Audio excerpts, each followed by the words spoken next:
Once again, welcome back to your own YouTube channel the magnificent brain. आपका अपने ही YouTube channel the magnificent brain में स्वागत है, इस्तकबाल है, खैर मकदम है, वेलकम है। आज हम अपने इस वीडियो में बात करने वाले हैं शिक्षा विभाग बिहार सरकार से संबंधित एक महत्वपूर्ण अपडेट को लेकर, जो कि जुड़ा हुआ है शिक्षकों के ट्रांसफर पोस्टिंग से। जैसा कि आप सभी जानते हैं कि 1,90,000 शिक्षकों के ट्रांसफर के अभ्यावेदन पर विचार किया जा रहा था, जिसमें 1,30,000 के आसपास शिक्षकों का ट्रांसफर मुख्यालय स्तर से कर दिया गया है। अब जिले स्तर से इसकी कार्रवाई की जानी है, तो इससे संबंधित मार्गदर्शिका जारी किया गया है। तो शिक्षकों के विद्यालय आवंटन की क्या प्रक्रिया है, इस पूरे प्रक्रिया को हम आसान भाषा में समझने वाले हैं। इस वीडियो में हम देखने वाले हैं कि शिक्षकों का ट्रांसफर पोस्टिंग गाइडलाइन हो गया है जारी। उस ट्रांसफर पोस्टिंग गाइडलाइन को देखेंगे और साथ ही इस गाइडलाइन को आसान भाषा में समझेंगे कि विद्यालय आवंटन की क्या प्रक्रिया है। इससे पहले कि हम इन सभी बातों पर विस्तार से बात करें और इस ट्रांसफर गाइडलाइन प्रक्रिया को अच्छे से समझें, हम आपको बता दें कि शिक्षा और शिक्षक से जुड़े हुए ऐसे ही महत्वपूर्ण अपडेट्स और जानकारी के लिए हमारे इस YouTube channel the magnificent brain को जरूर सब्सक्राइब करें। साथ ही बेल आइकॉन प्रेस करना ना भूलें, ताकि आपको सही समय पर नोटिफिकेशन मिलता रहे। इसके अलावा आप हमें फॉलो कर सकते हैं हमारे Facebook page the magnificent brain को, और हमें ज्वाइन कर सकते हैं टेलीग्राम ग्रुप और टेलीग्राम चैनल में। इन सभी का लिंक वीडियो के डिस्क्रिप्शन में मौजूद है। चलिए अब उस गाइडलाइन को देखते हैं कि उस गाइडलाइन में क्या कहा गया है। जैसा कि आप सभी यहाँ देख पा रहे होंगे, आज का ही डेट है, दिनांक 23/5/2025, और यह स्थानांतरित शिक्षकों के विद्यालय आवंटन हेतु मार्गदर्शिका। विशेष कारणों से स्थानांतरण हेतु शिक्षकों से ऑनलाइन प्राप्त कुल 1,90,226 आवेदनों के विरुद्ध विभिन्न चरणों में अब तक लगभग 1,30,000 आवेदनों पर विचार करते हुए उनमें दर्ज विकल्प के आधार पर जिला आवंटन की कार्रवाई की जा चुकी है। इन शिक्षकों को उनके द्वारा आवेदन में भरे गए पंचायतों के विकल्प एवं जिले में रिक्ति के आधार पर विद्यालय आवंटन की कार्रवाई जिला शिक्षा पदाधिकारी के स्तर पर की जाएगी। अब हम देखेंगे विद्यालय आवंटन की क्या प्रक्रिया है। इस प्रक्रिया को बिंदुवार बताया गया है, 17 बिंदुओं में इसे समझाया गया है, जिसको समझना आपके लिए भी आवश्यक है। तो इसे खूब अच्छे से समझिएगा, वीडियो को स्किप नहीं कीजिएगा। चलिए अब देखते हैं पहले बिंदु में क्या कहा गया है। पहला जो पॉइंट है, जिला शिक्षा पदाधिकारी के लॉगिन में उन सभी शिक्षकों की सूची भेज दी गई है जो या तो पूर्व से उस जिले में पदस्थापित थे अथवा अन्य जिलों से स्थानांतरण के फलस्वरूप उन्हें वह जिला आवंटित हुआ है। पहला जो प्रक्रिया है कि आप अगर दूसरे जिला में ट्रांसफर के लिए आवेदन दिए हैं, तो आपका आवेदन ट्रांसफर वाले जिला में जिला शिक्षा पदाधिकारी को भेज दिया गया है। अगर आपने सेम जिला में आवेदन दिया है जिस जिला में पोस्टेड है, तो आपका आवेदन आपके अपने जिला के जिला शिक्षा पदाधिकारी को एक्शन लेने के लिए भेज दिया गया है। पहले बिंदु में यही कहा गया है। चलिए अब दूसरा देखते हैं। दूसरे बिंदु में श्रेणीवार शिक्षकों की सूची जिला शिक्षा पदाधिकारी के लॉगिन में उपलब्ध रहेगी, परंतु जिला शिक्षा पदाधिकारी उस सूची को नहीं देख सकेंगे। उन्हें एक बार में किसी एक शिक्षक का ही डिटेल दिखेगा। दूसरे बिंदु में कहा गया जितने भी शिक्षक हैं जो जिस जिले में अपना ट्रांसफर चाहते हैं, उनके आवेदन पर विचार करके उसे उस जिला को समर्पित कर दिया गया है, तो वो सारा डिटेल, सभी शिक्षकों का डिटेल एक साथ नहीं खुलेगा जिला शिक्षा पदाधिकारी के पोर्टल पर। एक एक शिक्षक का बारी बारी से खुलेगा। एक शिक्षक का पहले सारा काम निष्पादित किया जाएगा, उसके बाद अगले शिक्षक का, तो एक साथ सभी का डिटेल नहीं खुलकर बारी बारी से उन शिक्षकों का डिटेल दिखेगा। तीसरा बिंदु है कि जिला शिक्षा पदाधिकारी के लॉगिन में शिक्षक का नाम, शिक्षक आईडी नहीं दिखेगा, परंतु केवल अन्य विवरण यथा शिक्षक की कोटि, विषय, वर्ग एवं उसके द्वारा भरा गया पंचायतों का विकल्प प्रदर्शित होगा। उन्हें यह भी ज्ञात नहीं होगा कि शिक्षक पूर्व से कहाँ पदस्थापित है एवं उन्होंने किस कारण से स्थानांतरण हेतु आवेदन दिया है।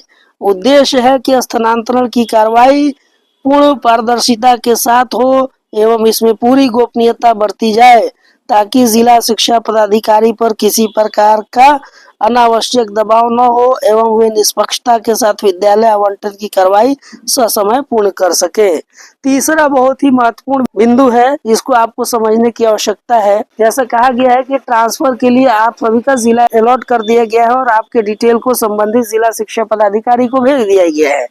तो उस जिला के जिला शिक्षा पदाधिकारी को आपका नाम और आपका शिक्षक आईडी नहीं दिखेगा। उस जिला शिक्षा पदाधिकारी को सिर्फ अन्य विवरण दिखाई देगा, जैसे कि शिक्षक की कोटि, विषय, वर्ग, और आपने जो विकल्प 10 पंचायत का दिया है वो पंचायत। उनको ये भी नहीं पता चलेगा कि आप इसी जिले में थे पदस्थापित और इसी जिले में आपको ट्रांसफर चाहिए, ये भी पता नहीं चलेगा। या किसी अन्य जिले में पदस्थापित थे और किसी दूसरे जिले में आप आए हुए हैं, ये भी पता नहीं चलेगा।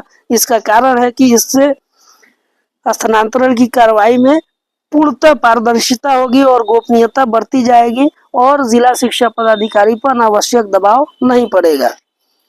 चौथा बिंदु है, जिला शिक्षा पदाधिकारी द्वारा उनके लॉगिन में प्रदर्शित शिक्षक के सामने अंकित प्रोसीड बटन पर क्लिक करने पर उस शिक्षक के द्वारा भरे गए पंचायत के सभी विकल्प खुलेंगे, जिसमें उपलब्ध रिक्ति के आधार पर विद्यालय आवंटन की कार्रवाई की जाएगी। यदि शिक्षक द्वारा भरे गए 10 विकल्प में से किसी में रिक्ति उपलब्ध नहीं हो तो जिला शिक्षा पदाधिकारी द्वारा विकल्प में दिए गए पंचायत के निकटतम किसी पंचायत का विद्यालय आवंटित किया जाए। सबसे महत्वपूर्ण बात है कि आपने जिन 10 पंचायतों का विकल्प चुना है, अगर उन 10 पंचायतों के विकल्प में रिक्ति नहीं मिलती है आपके विषय के, आपके वर्ग का, आपके श्रेणी का, तो आपको अगल बगल के पंचायत में भी पदस्थापित किया जा सकता है। अगर आपके 10 पंचायत के का जो विकल्प आपने दिया है उन पंचायतों में अगर सीट खाली है तो उन पंचायतों में आपको स्थानांतरण मिल जाएगा। पांचवा बिंदु है, प्रथम शिक्षक के आवेदन की प्रक्रिया पूर्ण करने के उपरांत ही जिला शिक्षा पदाधिकारी के लॉगिन में दूसरे शिक्षक का आवेदन प्रदर्शित होगा। उक्त के आलोक में पूर्ववत प्रक्रिया पूर्ण की जाएगी। स्पष्ट किया जाता है कि जिला शिक्षा पदाधिकारी किसी शिक्षक के आवेदन को स्किप नहीं कर सकेंगे। उन्हें लॉगिन में प्रदर्शित शिक्षक के संबंध में विद्यालय आवंटन की कार्रवाई पूर्ण करने के उपरांत ही क्रमवार दूसरे शिक्षक से संबंधित विवरण प्रदर्शित होगा। सबसे अच्छी बात है जो 5वीं बिंदु में कही गई है कि जिन शिक्षक का विवरण पहले प्रदर्शित होगा तो उसको स्किप नहीं कर पाएंगे जिला शिक्षा पदाधिकारी जब तक उसकी कार्रवाई पूर्ण नहीं की जाएगी। जब तक उनके ट्रांसफर की कार्रवाई पूर्ण नहीं की जाएगी, उनका विद्यालय अलॉट नहीं होगा, तब तक दूसरे शिक्षक का विवरण नहीं खुलेगा। तो इससे क्रमवार एक एक करके सभी शिक्षक का विवरण उनके पास खुलेगा कि संपूर्ण प्रक्रिया पूरा करने के बाद ही अगले शिक्षक का विवरण प्रदर्शित होगा। इससे क्या होगा कि जिला शिक्षा पदाधिकारी किसी शिक्षक के आवेदन को स्किप नहीं कर सकेंगे। छठे पॉइंट को समझिए, इस प्रकार बारी बारी से सभी आवेदन में दिए गए विकल्प के आलोक में विद्यालय आवंटन की कार्रवाई जिला शिक्षा पदाधिकारी द्वारा ही की जाएगी और इस पूरे प्रक्रिया को जिला शिक्षा पदाधिकारी द्वारा ही पूर्ण की जाएगी। 7वां बिंदु है, जिला शिक्षा पदाधिकारी द्वारा विद्यालय आवंटन के उपरांत संपूर्ण सूची निदेशक प्राथमिक शिक्षा के लॉगिन में प्रदर्शित होगी। जैसे ही जिला शिक्षा पदाधिकारी अपने संपूर्ण शिक्षकों का ट्रांसफर से संबंधित प्रक्रिया पूर्ण कर लेंगे तो ये तमाम प्रक्रिया सबमिट करने के बाद ये सभी शिक्षक जिनका विद्यालय अलॉट हो चुका है उनकी सूची निदेशक प्राथमिक शिक्षा के लॉगिन में प्रदर्शित होने लगेगी और वहां निदेशक प्राथमिक शिक्षा के द्वारा उक्त सूची को अप्रूव किया जाएगा। तत्पश्चात स्थानांतरण पदस्थापन आदेश जिला शिक्षा पदाधिकारी या संबंधित शिक्षक के लॉगिन में इस शिक्षा कोष पर प्रदर्शित होगा। जैसे जिला शिक्षा पदाधिकारी सारी कार्रवाई पूर्ण कर लेंगे, ये सारी सूची प्राथमिक शिक्षा के डायरेक्टर के पास जाएगी, वहां से अप्रूव किया जाएगा। अप्रूव के पश्चात ही फिर से जिला शिक्षा पदाधिकारी के ई शिक्षा कोष के पोर्टल पर और संबंधित शिक्षक के ई शिक्षा कोष आईडी पर उनका स्थानांतरण पदस्थापन आदेश प्रदर्शित होने लगेगा। 9वां है कि जिला शिक्षा पदाधिकारी द्वारा उक्त सूची के आलोक में पदस्थापन आदेश हस्ताक्षरित कर ई शिक्षा कोष पर अपलोड किया जाएगा। अब जैसे ही अप्रूव होकर आ जाएगा तो जिला शिक्षा पदाधिकारी उक्त सूची को हस्ताक्षरित करके पदस्थापन आदेश निर्गत करेंगे। पदस्थापन आदेश ई शिक्षा कोष पर संबंधित शिक्षक, संबंधित प्रधान शिक्षक, प्रधानाध्यापक जहाँ शिक्षक पूर्व से पदस्थापित है एवं जहाँ शिक्षक का स्थानांतरण हुआ है, तथा संबंधित जिला शिक्षा पदाधिकारी जहाँ शिक्षक पूर्व से पदस्थापित है के लॉगिन में प्रदर्शित होगा। जैसे ही पदस्थापन आदेश जारी होगा तो ये पदस्थापन आदेश ई शिक्षा कोष पर संबंधित शिक्षक के आईडी पर शो करेगा। प्रधान शिक्षक और प्रधान अध्यापक के आईडी जहां वो कार्यरत था और जहां उसको ज्वाइन करना है उन दोनों प्रधानाध्यापक के आईडी पर शो करेगा। और संबंधित जिला शिक्षा पदाधिकारी जहां वो पूर्व में कार्यरत थे और जहां नया योगदान करेंगे उनके भी लॉगिन आईडी पर प्रदर्शित होगा। 11वां बिंदु है विद्यालय आवंटन की कार्रवाई दिनांक 15/6/2025 तक पूर्ण की जाएगी। देखिए सारे प्रक्रिया को करने के बाद विद्यालय आवंटन की जो कार्रवाई है यानी पदस्थापन हेतु जो आपको पत्र मिलेगा वो 15/6/2025 तक पूर्ण कर ली जाएगी। 12वां नंबर है स्पष्ट किया जाता है कि उक्त कार्रवाई स्वयं जिला शिक्षा पदाधिकारी द्वारा ही की जाएगी। इस कार्य के लिए किसी प्रकार का डेलीगेशन किसी अन्य पदाधिकारी को मान्य नहीं होगा। तो ये तमाम प्रक्रिया जो है वो सिर्फ जिला शिक्षा पदाधिकारी के द्वारा ही पूर्ण किया जाना है। इससे संबंधित किसी अन्य पदाधिकारियों के द्वारा इस कार्य को नहीं किया जाएगा। 13वां बिंदु है कि सभी संबंधित शिक्षक अपने लॉगिन में उपलब्ध स्थानांतरण पदस्थापन आदेश के आलोक में 9 पदस्थापित विद्यालय में दिनांक 23/6/2025 से 30/6/2025 तक योगदान देना सुनिश्चित करेंगे। नए विद्यालय में योगदान की तिथि से वो पुराने विद्यालय से स्वतः विरमित समझे जाएंगे। ये महत्वपूर्ण बिंदु है कि आपको विरमन वगैरह लेने के लिए चक्कर नहीं काटना पड़ेगा।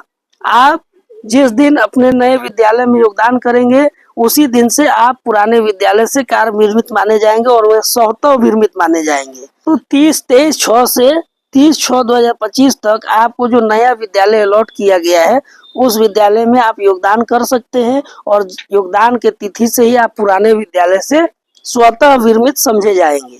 14वां पॉइंट है संबंधित शिक्षक को निर्गत स्थानांतरण पदस्थापन आदेश के आलोक में 9 पदस्थापित विद्यालय में योगदान करना अनिवार्य होगा। यह इसलिए अति आवश्यक है क्योंकि शिक्षक का बड़े पैमाने पर स्थानांतरण हो रहा है। सभी जिला शिक्षा पदाधिकारी इसे सुनिश्चित करेंगे। जैसे ही आपका स्थानांतरण या पदस्थापन आदेश जारी होगा आपको नए विद्यालय में योगदान करना ही होगा। यह अनिवार्य है और इसे अति आवश्यक माना गया है।